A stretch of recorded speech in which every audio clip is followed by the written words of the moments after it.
So I'm Michael, and I'm one of the historic buildings team here at ASE. So I thought I would briefly survey kind of the sorts of things we do and pick upon a few interesting case studies from the region. As Dominic said, I joined ASE 12 years ago now, in 2014. So I joined shortly after the retirement of David and Barbara Martin, who have been mentioned in previous talks, and they'd spent many decades researching the vernacular buildings, the timber frame buildings, agricultural buildings of particularly East Sussex and the southeast of England. And their work continues now, and their publications are immense and of enormous importance for understanding of buildings in the region. But as they grew to retirement, the range of work that we were doing as a unit in terms of buildings was expanding. So more institutional buildings, more industrial buildings. My background was not in vernacular buildings or timber frame buildings at all. It was in early medieval churches and in castles. And I came here from academic and commercial work in various places elsewhere in England. So the very first project I did wasn't a vernacular building at all. It was in Greenwich, somewhere called Enderby Wharf, which was a whaling station originally. It's a place where the whaling captain, the fleet, would be managed from, and he would stand in his house, which still exists on the Thames, and look out for his fleet coming in and out from their hunting. It's in Moby Dick, this place, and then it became a site where transatlantic cable was manufactured and then loaded into Brunel's ship, the Great Eastern, and then laid across to America to send signals to the New World. Coming to this unit, I didn't know anything about the manufacture of undersea telegraph cables or of whaling stations, and this site, as with many of these buildings, they have so many different arcs and lives and uses. Built as one thing, changes to another, and then has a fate which is often totally different. And this was one of those. And so you end up with a sort of a kaleidoscope of weird and wonderful sites. So I did a little tally.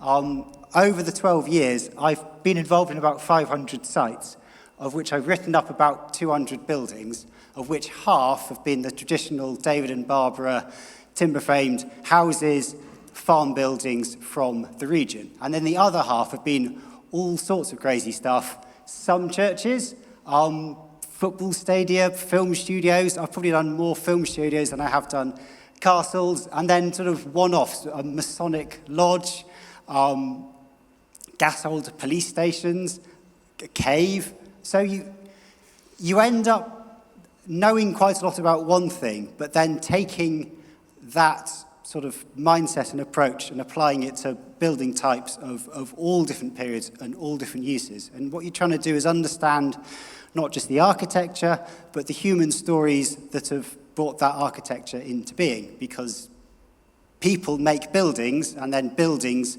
form the way that people live within those buildings, and the way that people live within the buildings then changes the building. So you end up with a feedback loop. You've got the building, you don't have the person, but you can read the building to get at the person, and it's those human stories embedded in the buildings that ideally I'm trying to get to. But sometimes it's quite hard.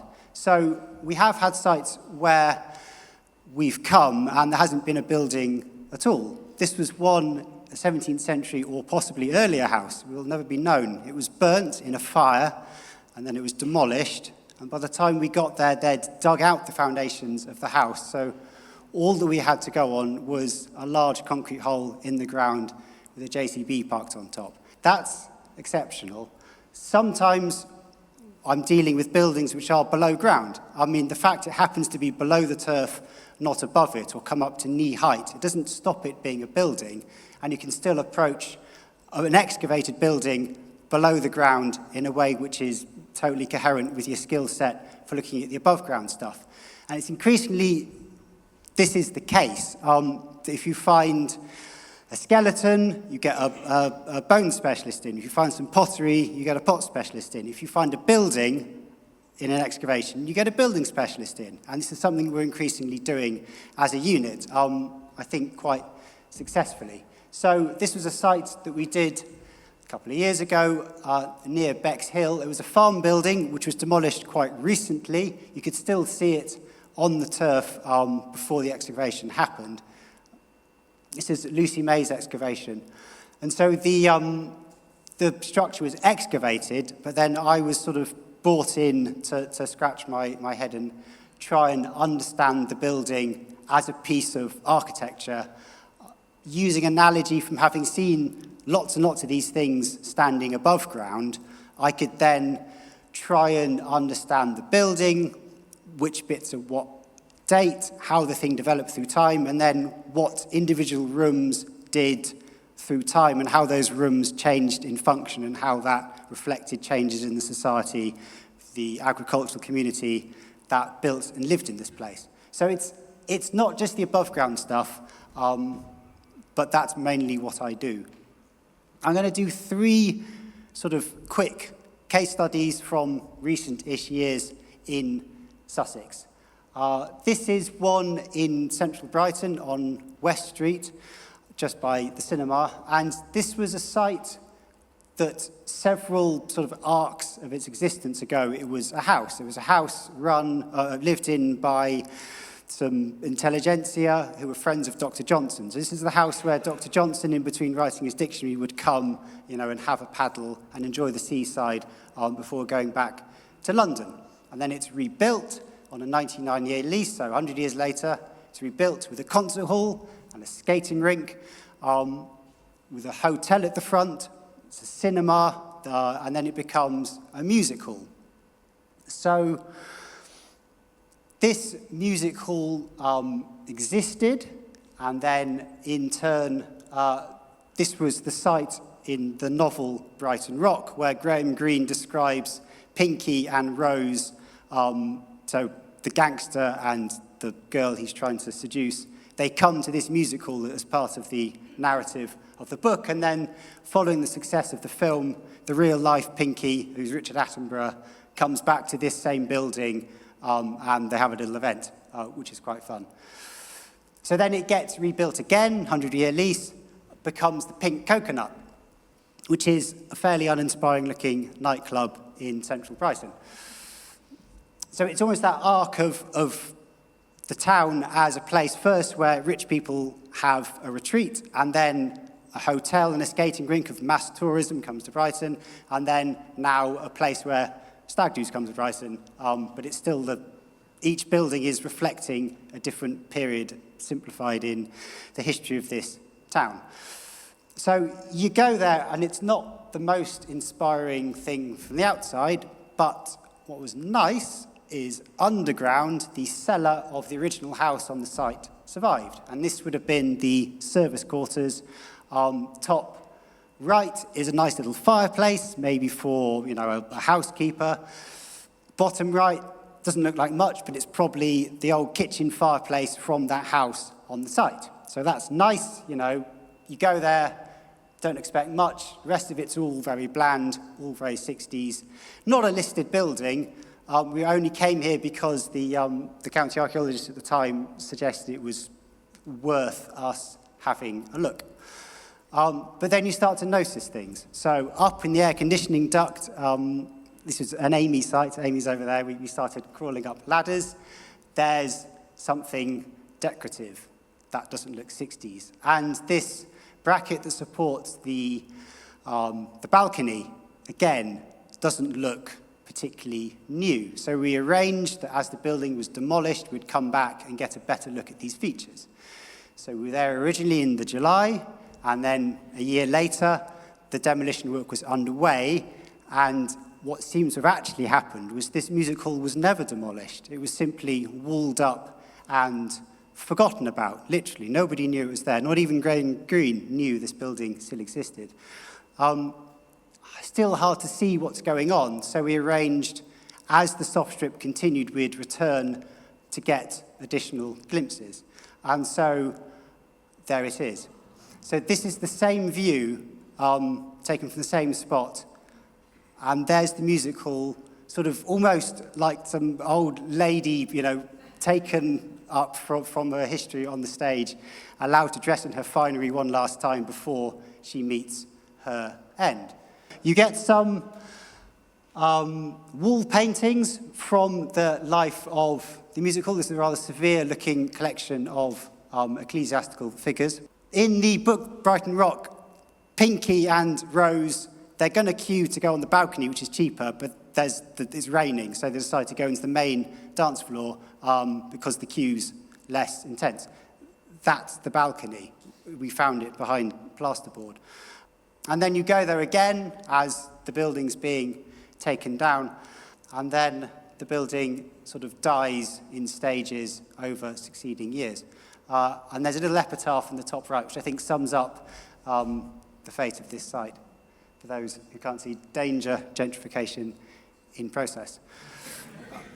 Another site, again in Brighton, a more famous site. This is obviously the Royal Pavilion. So this was built by the Prince Regent, later George IV, as his place that he would go and escape from court life in London. So the pavilion is his palace.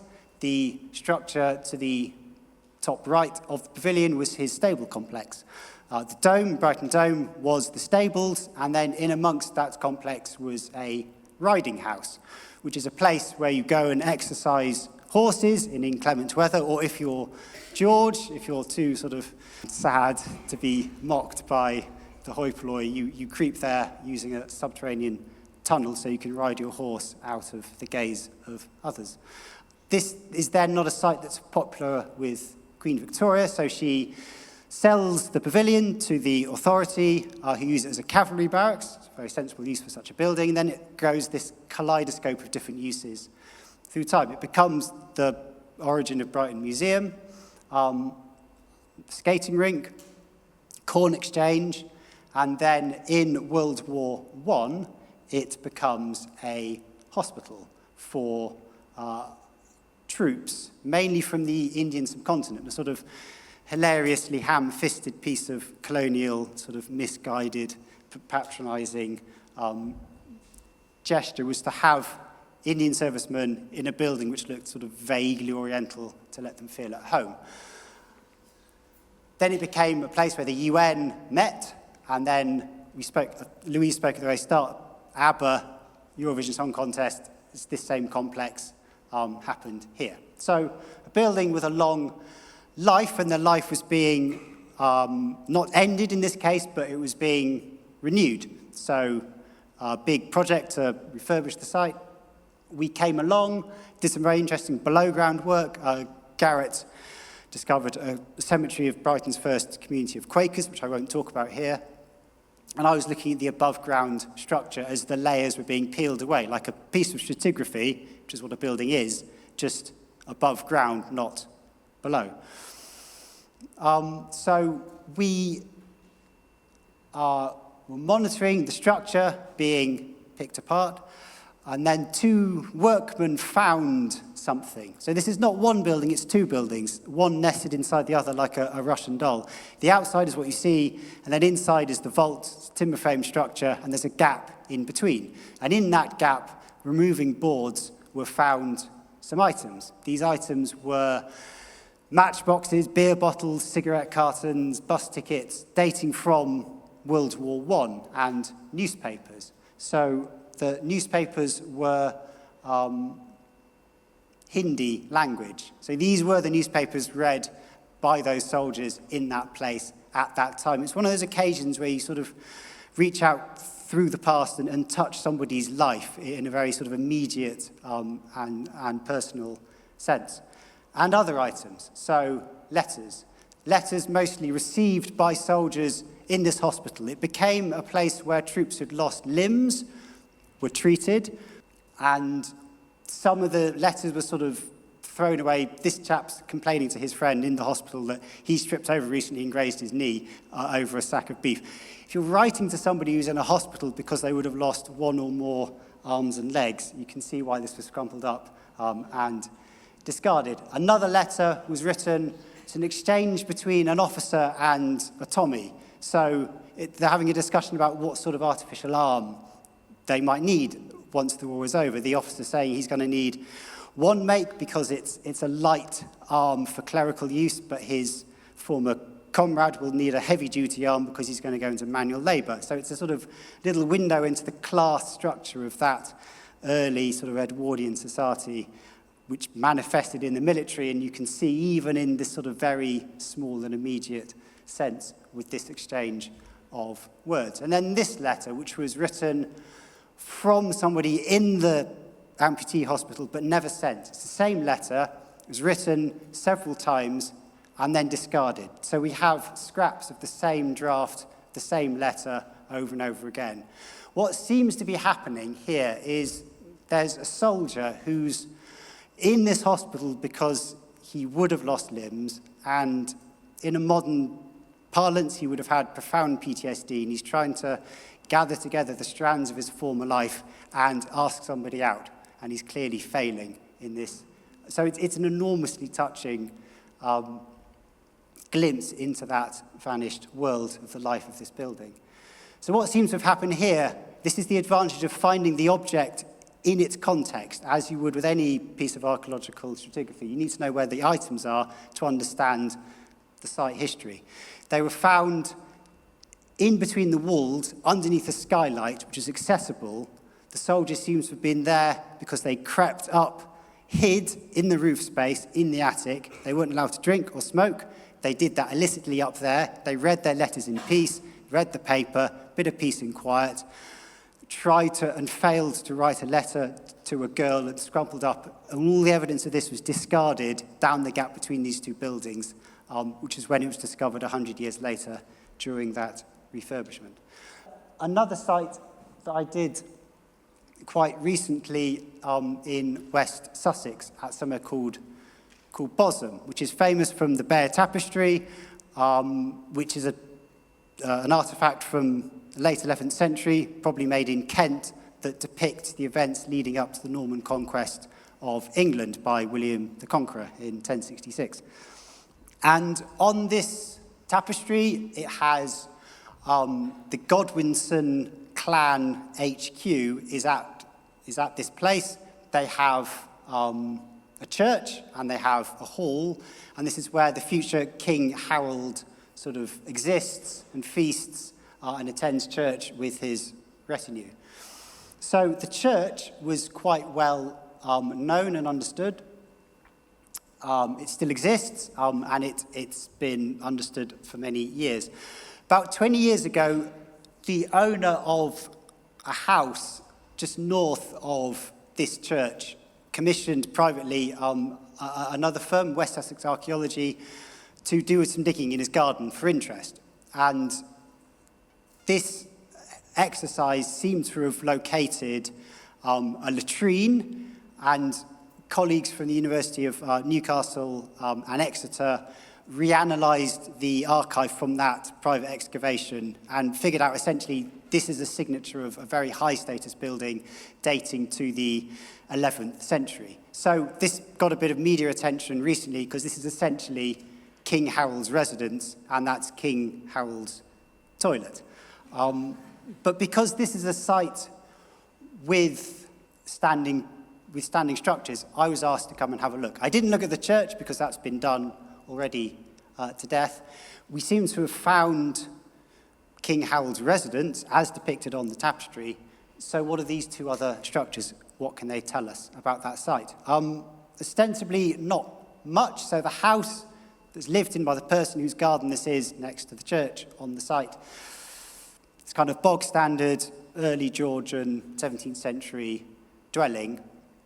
But when you go inside, there's this wall which looks nothing like anything else within this structure. And the right-hand image there may be a trace of a round-headed window, which is a Norman architectural form. The stonework looks, to me, medieval, and it looks quite old. So when you pick apart the stratigraphy of this building, I won't get into the weeds of this, but you seem to have the ghost of a structure here. This is a Georgian house, but aspects of its layout through time made me understand that it was built around a pre-existing building of which that wall was the sole surviving thing above ground, and it had been kept for probably centuries. It's a pattern we see, where a much older, unfashionable, archaic hall, in this case, is retained as a service structure, a sort of kitchen, place for the servants to go, and the nice, fancy, modern house is built in front of it. And this hall, this probably medieval open hall, was demolished eventually in the 18th century when they built a staircase. But luckily for us, the staircase seems to have been built out of reused timber. So those timbers, I think, are from that open hall on the site of King Harold's palace. What would be nice is to find some money. It's always the problem with archaeology. If anyone has any money burning a hole in their pockets, we could dendro date those timbers and figure out whether they are legitimately medieval and would have come from a medieval open hall on the site of the palace of the last Saxon king of England. There's another building in the garden opposite their house, which has been dismissed for years as either a mill, it's next to a mill stream, or maybe a folly for a Victorian garden. But I spent maybe an hour sort of hacking at the ivy and trying to get a better look at this thing. Not much of it left, much of it not that old. Some of it, stratigraphically, is old, and there's a single window which seems to be coherent with the rest of the standing building. Now, that window, I think, is one of these. This is examples of 12th, 13th century halls, high-status halls.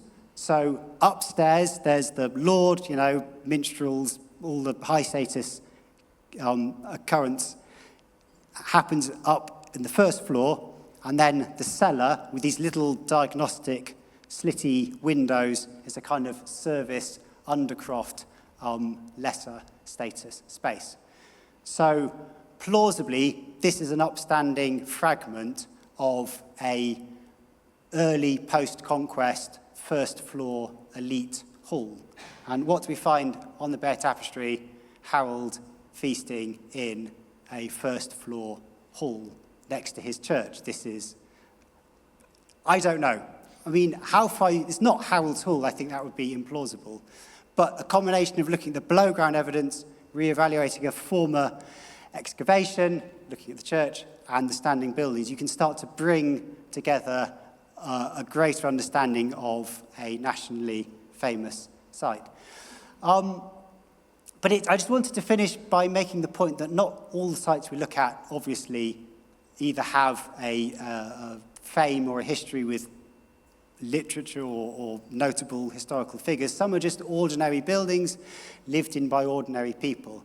But as I said at the start, a building, maybe your house, will have been taking the form it is because over many years or generations, individual people leave their marks upon these structures. So it's those accumulated histories of people that sediment in physical form as the architecture of an ordinary house. And when you take a house like this, which is condemned to die, because often I go to these places because they won't exist anymore, and I am the person brought in to mark the passing of these structures. You're marking the passing not only of that piece of architecture, but of all the sedimented lives that you've accumulated in it through time, often of people whose names you'll never know, and you'll only maybe trace their time upon this earth by a worn step or a newspaper in a wall.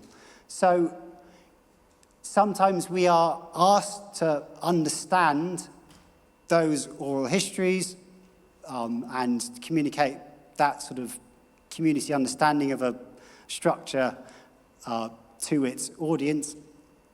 Like with these gas holders in East London, we're trying to gather together people's memories of this structure before it's taken down and then communicate that to a public audience. Often we just go into buildings which are fairly dull and ordinary examples of their type, and we make our record, and then the building is gone. So I tried to make this point in print a few years ago. Thank you to Dominic for supporting that publication. It's not just the understanding of a piece of architecture its date, its history, its development through time.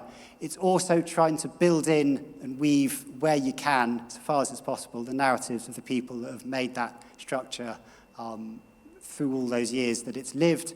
And then when that structure comes to meet a violent death, as it often will, you try and mark that passing by understanding it as part of your archaeological recording exercise. I think that's all I wanted to say, but thank you very much for listening.